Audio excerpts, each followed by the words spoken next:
Hoy es un lugar de fabulosa riqueza y de pobreza demoledora, de catedrales de postal y recios complejos residenciales, y también es el telón de fondo para uno de los asesinos en serie más famosos de Rusia. El Parque Bitsa es un bosque extenso que cubre 22 kilómetros cuadrados al sur de Moscú. Es un sitio muy popular, donde los rusos corrientes jugaban al ajedrez o simplemente disfrutaban de un agradable paseo. Pero durante años guardó un turbio secreto.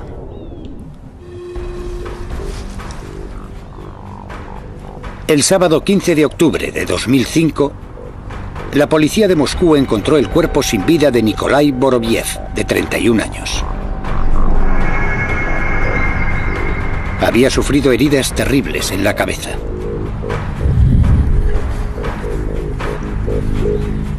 Denis Adamenko fue uno de los primeros policías en llegar al lugar. Fue aquí, exactamente en este lugar, donde encontramos a una de las víctimas. Desde luego, cuando lo encontramos, este no era un lugar nada agradable.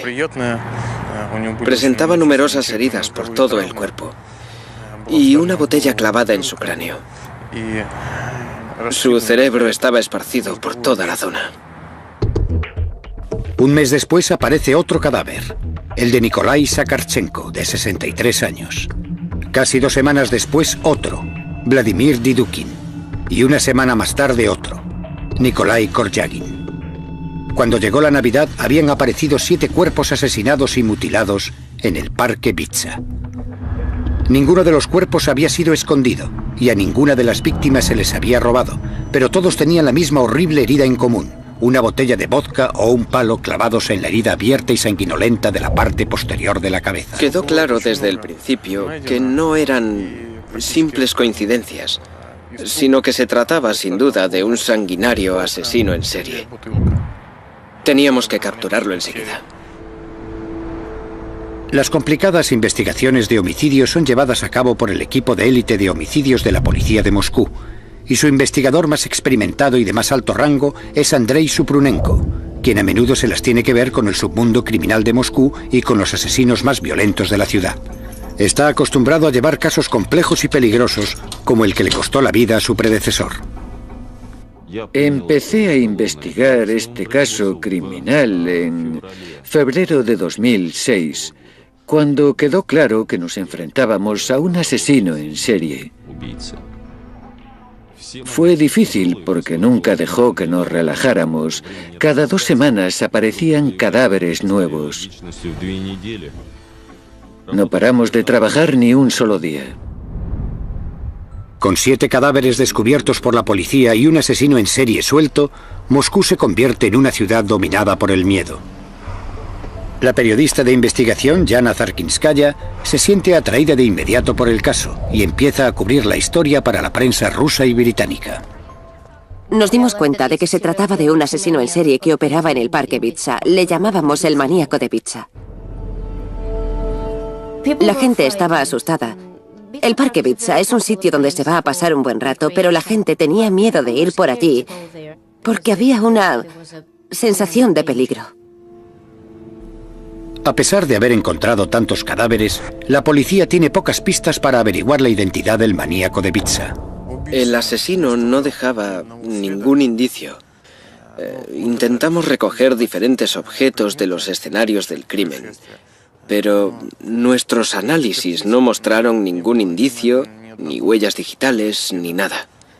El maníaco operaba de una forma demasiado cuidadosa. Los investigadores necesitan toda la ayuda que puedan conseguir y piden ayuda al único hombre que puede ayudarles. El profesor Vladimir Vorontsov es uno de los médicos forenses más formados y experimentados de Moscú. Ha estado examinando víctimas de asesinatos en la capital rusa desde hace casi 40 años. Le corresponde a él determinar la naturaleza exacta de la muerte horrorosa de las víctimas. Todas las heridas fueron infligidas en la zona de la cabeza y había muchas.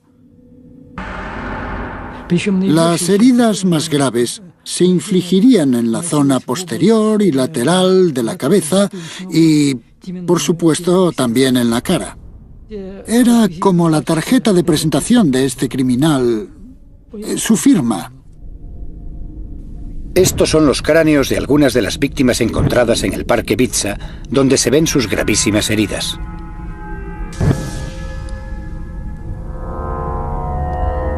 Aunque las pruebas forenses son muy limitadas, el profesor Vorontsov todavía puede determinar el arma que debió usarse. Esta fractura fue causada por un objeto que tenía una arista en forma de ángulo. Podría haber sido un martillo. ¿Pero quién es el asesino que empuña el martillo en el Parque Bitsa? En pocas semanas sucede algo que promete desvelar todo el misterio. Señorita, venga aquí.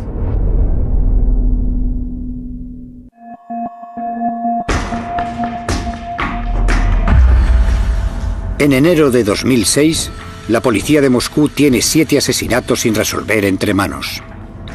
Todas las víctimas han sido golpeadas con un martillo en el Parque Bitsa, al sur de Moscú.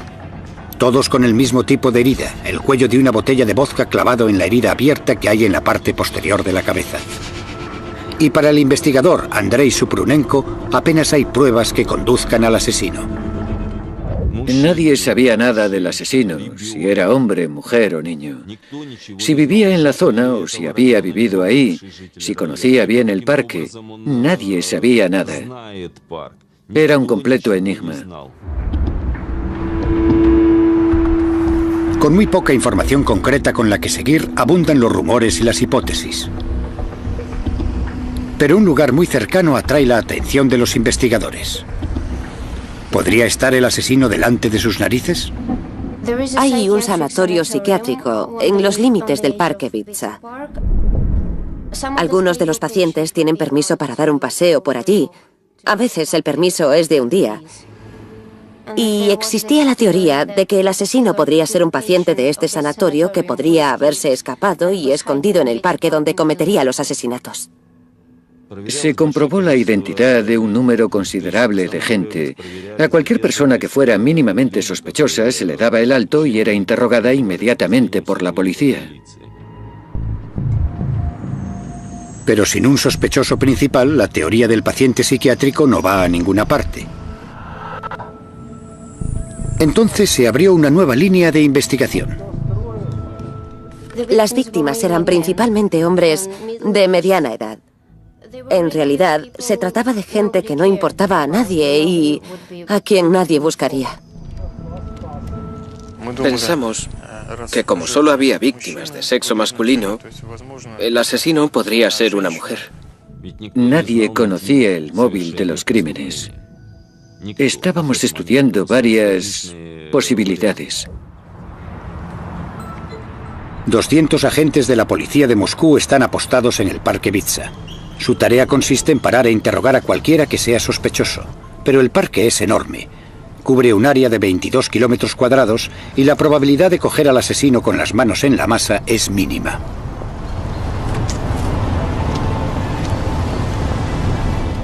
Señorita, venga aquí.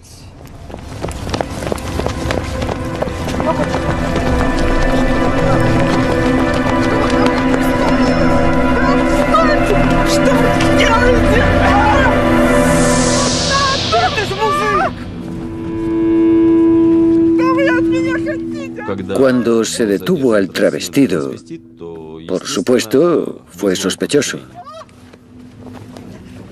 Luego, la policía hizo un descubrimiento sorprendente.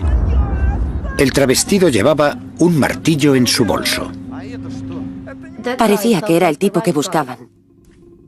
Pero el travestido afirma que solo lleva el martillo para protegerse de un ataque. Cuando la historia sale a la luz, es un gran día para la prensa. Pensamos que ese era el auténtico asesino y hubo muchos periódicos con el titular «Han cogido al maníaco de Bitsa». Pero el travestido tiene una buena coartada. Llegamos a la conclusión de que no era el asesino al final del primer día.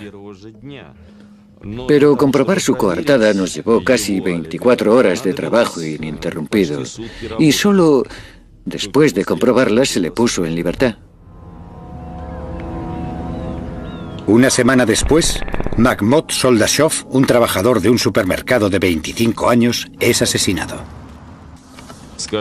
Con cada nuevo cadáver que aparecía, la presión de la prensa se hacía más y más intensa. La policía y los fiscales nos presionaban para que encontráramos y detuviéramos al asesino cuanto antes. Era una cuestión prioritaria. La presión a la que está sometida la Brigada de Homicidios es cada vez más intensa. Intentan por todos los medios que no aumente el número de cadáveres, que ahora son 12. Más investigadores, como Elena Pumirsina, son asignados al caso. Teníamos que tener un equipo preparado por si pasaba algo, por si había más asesinatos. Entonces sucede algo significativo. En un determinado momento, y por alguna razón que aún no teníamos clara, se puso a matar mujeres. En abril de 2006, los investigadores encuentran el cuerpo de Larisa Quiligina, de 48 años, que trabajaba en un supermercado. 2 meses después, encuentran el número 14. En junio de 2006 se descubrió otro cadáver, el de una mujer con el mismo tipo de heridas. Las típicas, como las de los anteriores, así que supimos que teníamos otro caso para investigar. Luego los investigadores encontraron algo muy importante: un billete de metro en la chaqueta de la mujer asesinada.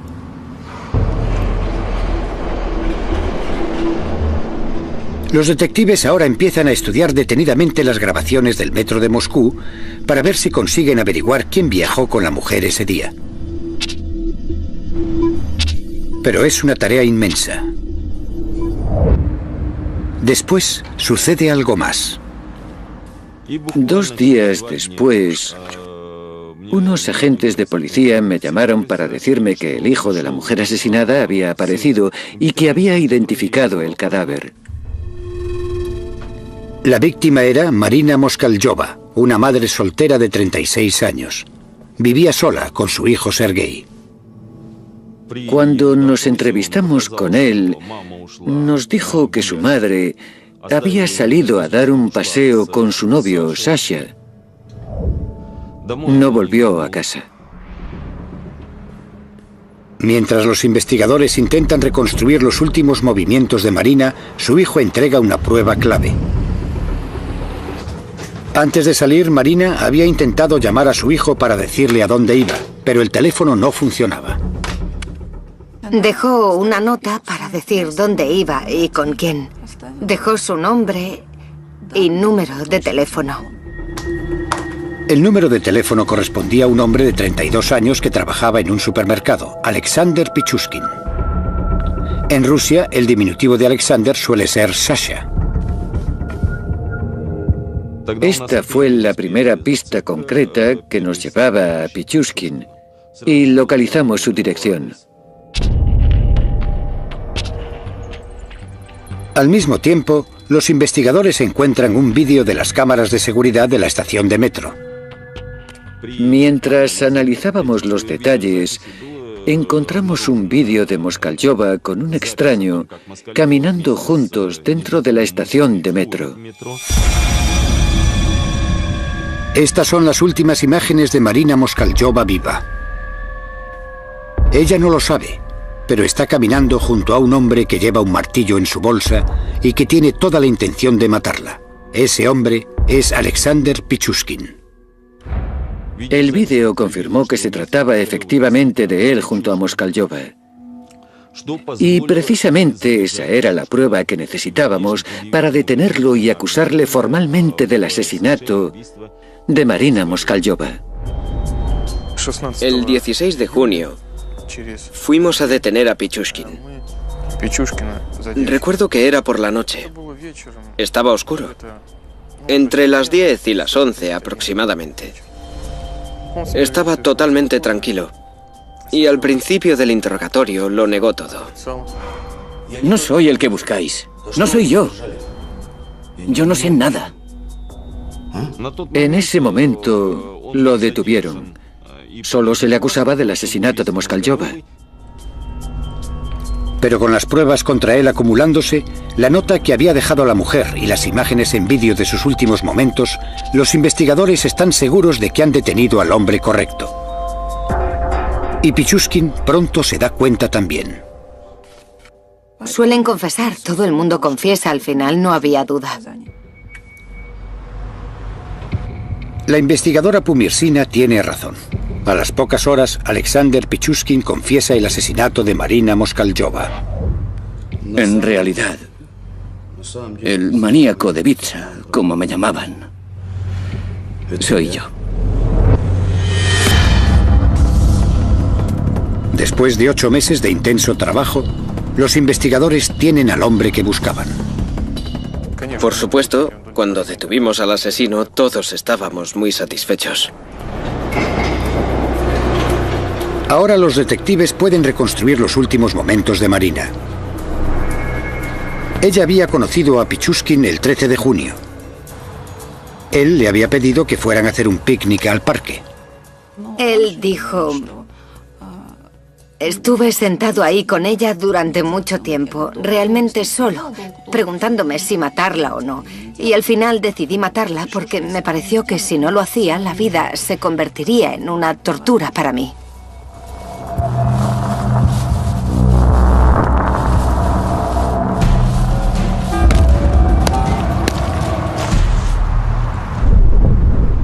Los investigadores sospechan que Pichushkin ha cometido 14 asesinatos en el parque Bitsa. Pero lo que viene después es una sorpresa absoluta. Por supuesto, ninguno de nosotros podía imaginarse el número real de crímenes que había cometido. Cometí 61 asesinatos. 60 de ellos en el parque Bitsa. Durante 14 años. Hice lo que me vino en gana.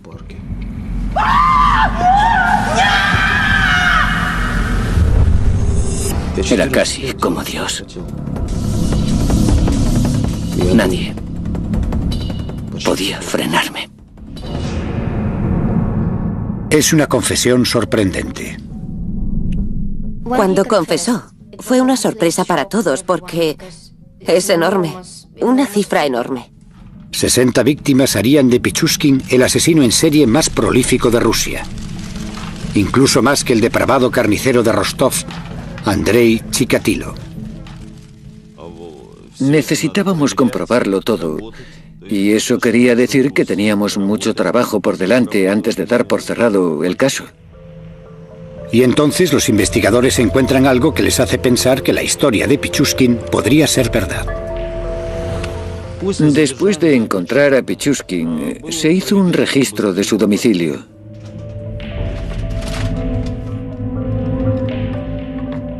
Encontramos un tablero de ajedrez con un número pegado en cada casilla. Cada cifra, cada número, era un asesinato.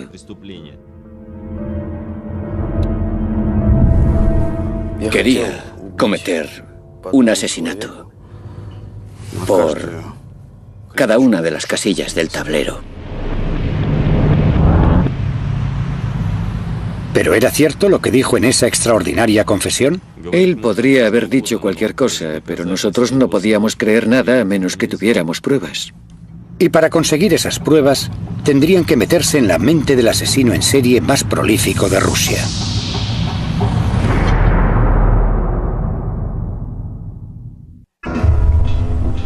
En junio de 2006, después de haber encontrado 14 cadáveres en el parque Bitsa, la Brigada de Homicidios de Moscú detiene a Alexander Pichushkin, sospechoso de ser el maníaco de Bitsa.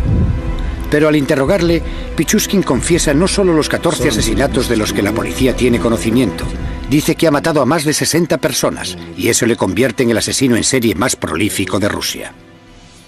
Era casi como Dios. ¿Pero es cierto todo lo que dice? Cada una de las confesiones tiene que ser analizada y probada. Es un trabajo ingente.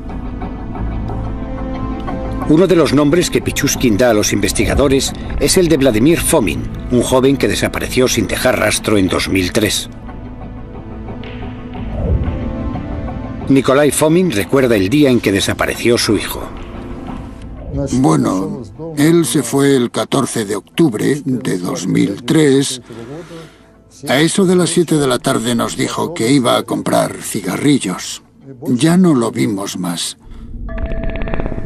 Era un buen hombre, sensible y amable. Cuidaba de sus amistades y se hizo cargo de su hijo recién nacido. En 2006, la investigadora Pumirsina me llamó. Me pidió que viniese para una entrevista a la comisaría de Leninsky. Y allí me enteré de que todos los casos de desapariciones se habían fundido en un solo caso, el caso Pichushkin. Para seguir construyendo su caso contra él, los fiscales necesitaban que Pichushkin siguiera hablando. El trabajo es asignado a Valeria Shushkova. Mi trabajo era conseguir que siguiera hablando y establecer una relación psicológica con él. Me sentía el padre de todos ellos. Les abrí la puerta de otro mundo. Tu primer asesinato es como tu primer amor. Nunca lo olvidas. Cuanto más cercana a la persona, más agradable es matarla. Es más emocional. Era terrible escuchar las cosas que decía. Incluso para mí, una investigadora con experiencia, percibir el placer y el deleite en su voz cuando describía cómo aplastaba sus cráneos y les clavaba palos y botellas en las heridas. En Rusia, para evitar dudas durante el juicio, los investigadores llevan a los acusados otra vez a la escena del crimen y les hacen reproducir exactamente lo que pasó y filman los resultados. En el caso de Pichushkin, los investigadores necesitan verificar sus sorprendentes declaraciones, pero también están dispuestos a negarle el placer obvio que le proporciona el hecho de revivir sus brutales asesinatos. El investigador Maxim Sarkov es el cámara oficial.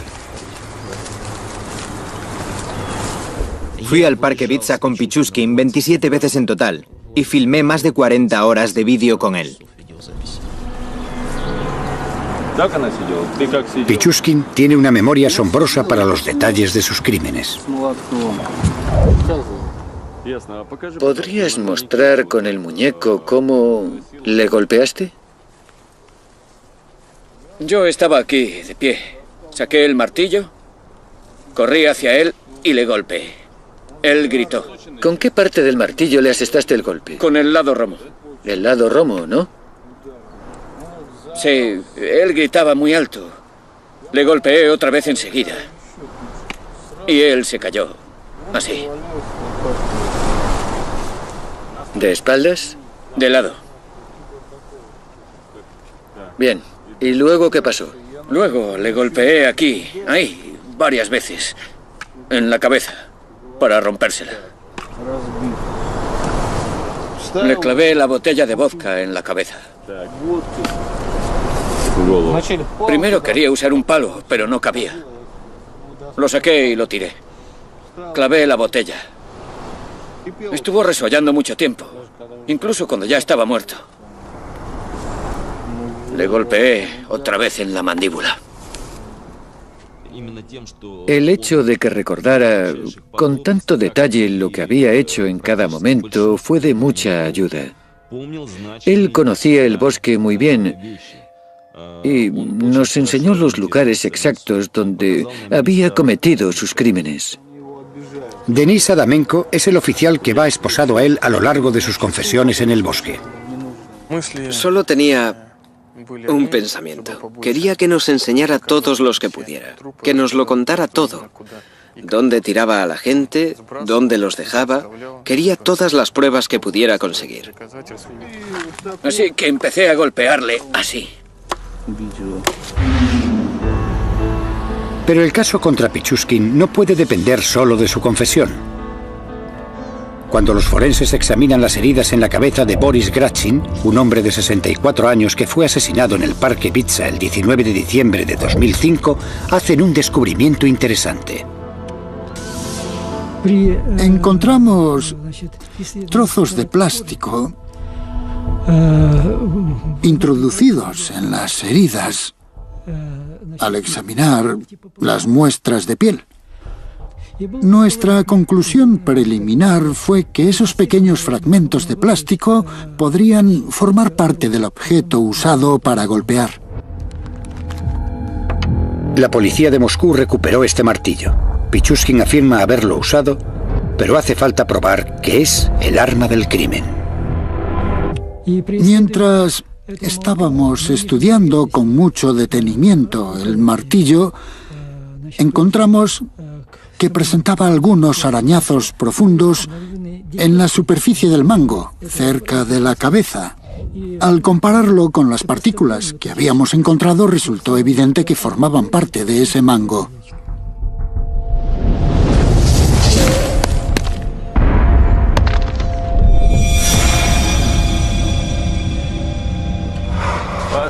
Durante su confesión filmada, Pichushkin reveló muchos asesinatos extraordinarios y también cómo, como asesino, aprovechaba cualquier oportunidad para matar.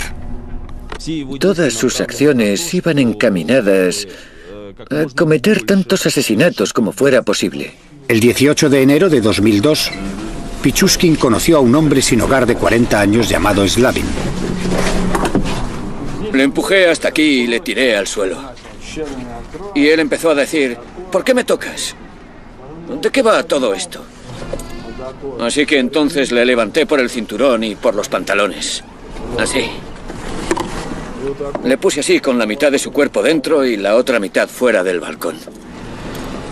Y luego tiré de sus piernas hacia arriba y se cayó del balcón. Lo siguiente que escuché fue su grito ahí abajo, después de caerse. La gente pensó que se trataba de un suicidio y no de un crimen. Él sabía perfectamente lo que pasaba, sabía perfectamente lo que hacía.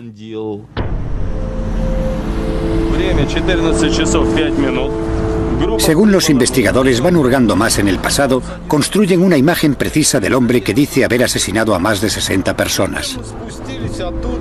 Pichushkin nació en Moscú el 9 de abril de 1974. Sus antecedentes parecían corrientes. Vivía con su madre y su hermana en este apartamento de la calle Kersonskaya. Es un piso típico de la época soviética y no está lejos del Parque Vitsa. Tenía un trabajo fijo en un supermercado y en general le caía bien a la gente. Su vida era normal y corriente. Pero Alexander luchaba por ser diferente. Un equipo de médicos del Instituto Ruso de Psicología dedicó 6 meses a estudiar el historial psicológico de Pichushkin. Uno de ellos era el psicólogo Eugeni Machushkin. No era feliz en su vida privada. Solo hacía su trabajo y llevaba una vida solitaria. Por lo que sabemos, intentó vivir con mujeres en varias ocasiones e incluso intentó formar una familia, pero fracasó.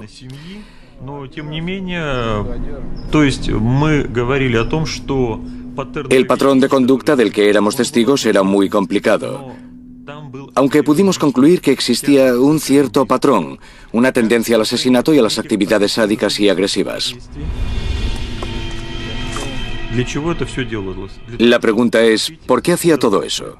Para que le diera un subidón, para conseguir satisfacción y placer sexual. Ciertamente, la agresión y la crueldad son muestras de un síndrome sádico y agresivo, una descarga de sus intenciones agresivas.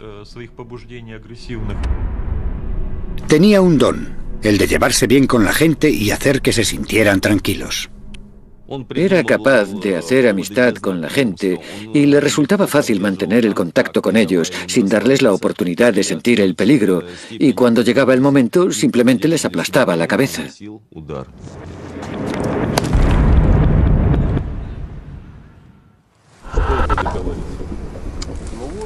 Durante las 40 horas de confesión filmada en el bosque, Pichushkin continúa horrorizando a los investigadores por la naturaleza de sus crímenes. Pichushkin nos llevó al lugar de un crimen del que no sabíamos nada, y allí encontramos los restos de un hombre que nunca había sido descubierto. Los dientes están ahí, y los huesos. ¿Ves que da un maxilar? Aquí hay más huesos. El maxilar pertenece a Oleg Luernenko, un trabajador de San Petersburgo de 36 años. Era un lugar muy escondido en el bosque y por desgracia no quedaba mucho de ese hombre. Los animales habían estropeado demasiado el cadáver y prácticamente no quedaba nada para poder reconocerlo. Luernenko es la 15ª víctima de Pichushkin que se encontró en el bosque. Pero el asesino del tablero de ajedrez afirma que ha asesinado a más de 60 personas. Entonces, ¿dónde están los otros 45 cadáveres?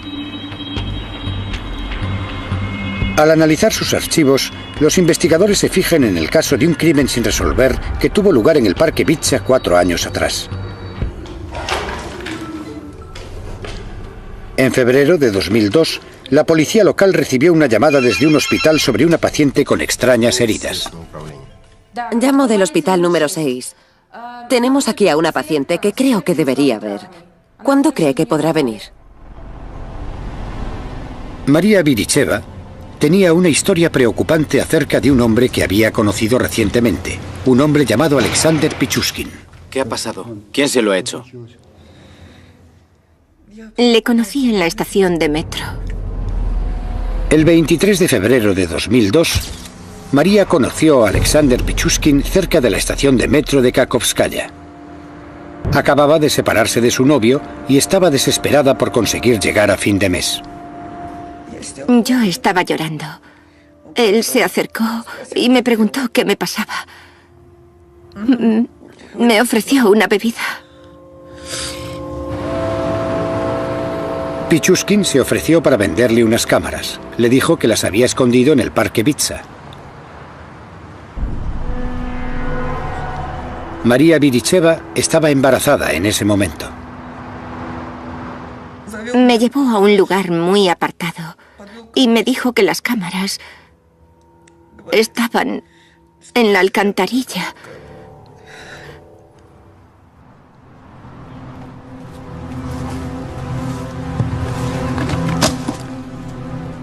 Me dijo que mirara en la alcantarilla.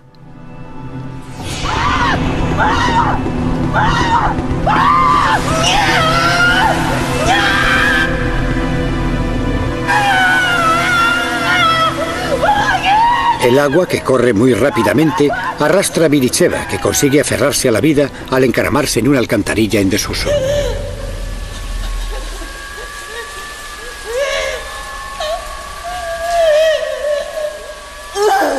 Después de estar atrapada durante más de 20 horas, finalmente reunió las fuerzas para salir de allí. Estaba intentando encontrar la salida, pero no veía nada.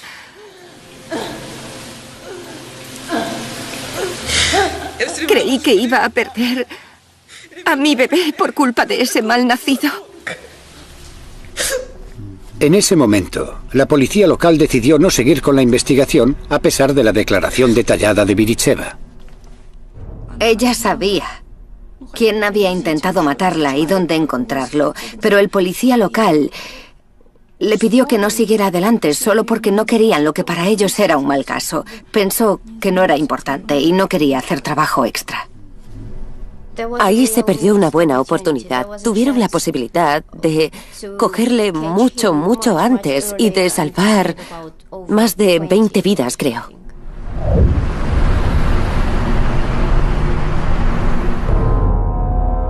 Las alcantarillas resultaron ser la clave para descubrir cómo Pichushkin se deshizo del resto de sus víctimas.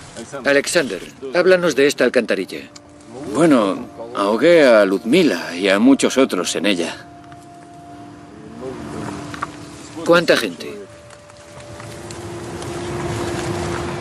Supongo que 16 o algo así. No puedo ser más preciso. Esta es solo una de las alcantarillas que usó Pichushkin. Hay una red de sistemas de drenaje bajo el Parque Vitsa, que da servicio al sur de Moscú. En términos de daños físicos, cuando tiraba a esa gente dentro de las alcantarillas, ellos, si se me permite decirlo, tuvieron bastante suerte, porque su muerte debió suceder casi al instante. Corre tanta agua por aquí y a una presión tan grande que cuando pusieron un maniquí dentro de la alcantarilla para ver cómo era, se rompió en pedazos. Pichushkin se deshizo de muchas de sus víctimas de esta manera, y eso incluye a su primera víctima, Mikhail Odilchuk, un compañero de clase de 18 años a quien asesinó en 1992. Odilchuk se había negado a acompañar a Pichushkin en una salida para matar. Luego, en febrero de 2002, Pichushkin arrojó el cuerpo de un niño sin hogar a quien llamaban Mitra y que solo tenía 9 años.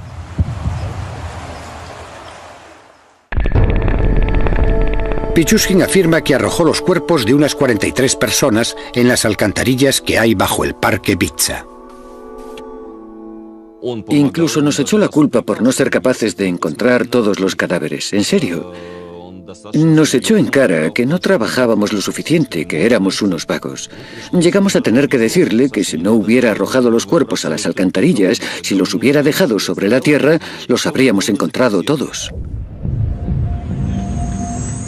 Pero queda una pregunta. ¿Por qué Pichushkin pasa de tirar los cuerpos a las alcantarillas donde simplemente desaparecen a dejarlos al aire libre donde casi es seguro que los encontrarán? Me dio la impresión de que no podía callárselo por más tiempo y que necesitaba que todo el mundo lo supiera. Quería un reconocimiento público por lo que estaba haciendo. Creo que en el fondo de su corazón quería que le cogieran. Él solo quería la atención y la fama, pero ya no podía callarse más. Alexander Pichushkin está a punto de vivir su momento de fama.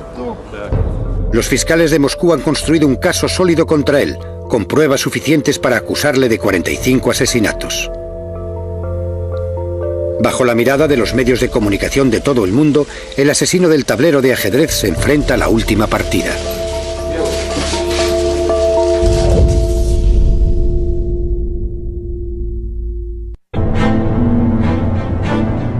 El 13 de septiembre de 2007, el asesino en serie más prolífico de Rusia, Alexander Pichushkin, va a juicio en Moscú, acusado del asesinato de 49 personas. Es la culminación de un impulso de matar que ha durado más de 15 años y que ha mantenido a la ciudad aterrorizada. Yo fui a la vista. Para él fue una verdadera actuación. Él quería la atención y ese era el sitio donde podría conseguirla. Estaba el jurado, la prensa, los fiscales, el juez, y él era el centro de todo. Estaba disfrutando. Lo único que quería era que el jurado estuviera presente en la vista, de manera que tuviera tanto público como fuera posible, y habló con mucho placer en el juicio sobre las cosas que hizo. Realmente disfrutaba. Este es el momento de fama de Pichushkin y actúa como nunca. Le preguntan si se arrepiente de algo. Pichushkin hizo una breve pausa y luego dijo, sí, me arrepiento de una cosa. Me arrepiento de que me arrestaran tan pronto. Estaba planeando matar a otra mujer a los 2 días. Cada día, en el juicio, se vieron unos 6 episodios, 5 o 6 asesinatos. Pichushkin era muy reservado y asentía cuando le hacían preguntas. Sí, lo hice, sí, fui yo. Para todo el mundo era algo espantoso. Pensábamos que al menos pediría perdón a los que había asesinado. Y no mostró ningún remordimiento en absoluto. ¿Pero está cuerdo el hombre que afirma haber matado a más de 60 personas? Una persona demente es incapaz de darse cuenta de las consecuencias de sus acciones, pero aquí las acciones del sujeto tenían un propósito y eran sistemáticas, y era consciente de lo que estaba haciendo. Por eso es por lo que la comisión de expertos llegó a la conclusión de que estaba cuerdo. Después de un juicio que duró 6 semanas, el jurado tardó menos de 3 horas en entregar un veredicto unánime. Y el lunes 29 de octubre de 2007, el juez Vladimir Usov dictó sentencia. En vista de la gravedad de los crímenes cometidos y el excepcional peligro para la sociedad que representa el acusado y para establecer justicia social y evitar nuevos crímenes, la Corte considera necesario sentenciar a Pichushkin por haber cometido crímenes especialmente graves a cadena perpetua. El Estado ruso y el fiscal jefe están orgullosos del resultado. Se ha hecho justicia. Ha recibido el castigo que merecía por sus horribles crímenes. Pichushkin pasará el resto de su vida entre rejas. Los primeros 15 años en una celda incomunicada. Para Nikolai Fomin, la sentencia es una manera de hacer justicia por la cruel muerte de su hijo. No hay castigo mayor que la cadena perpetua. No se puede dar un castigo mayor, así que pasará la vida metido en la cárcel. A pesar del veredicto de culpabilidad, el cuerpo de Vladimir Fomin no se ha encontrado, un hecho que proporciona a la familia un poco de consuelo. Es esperanza. Si no hay cadáver, la persona puede estar viva. Es como en la Segunda Guerra Mundial. La gente que recibía la noticia de que alguien había desaparecido seguía esperando 40 o 50 años. ¿Y si resulta que tenemos suerte? Volverá millonario desde algún sitio, quizá de América. Condenar a Pichushkin había llevado 9 meses de trabajo agotador. Había sido muy duro y estresante. 24 horas al día, 7 días a la semana, un montón de trabajo. Nunca lo olvidaré. Bueno, para mí fue el caso más importante de mi carrera. Me he enfrentado antes con asesinos en serie, pero ninguno era tan cruel y despiadado como Pichushkin.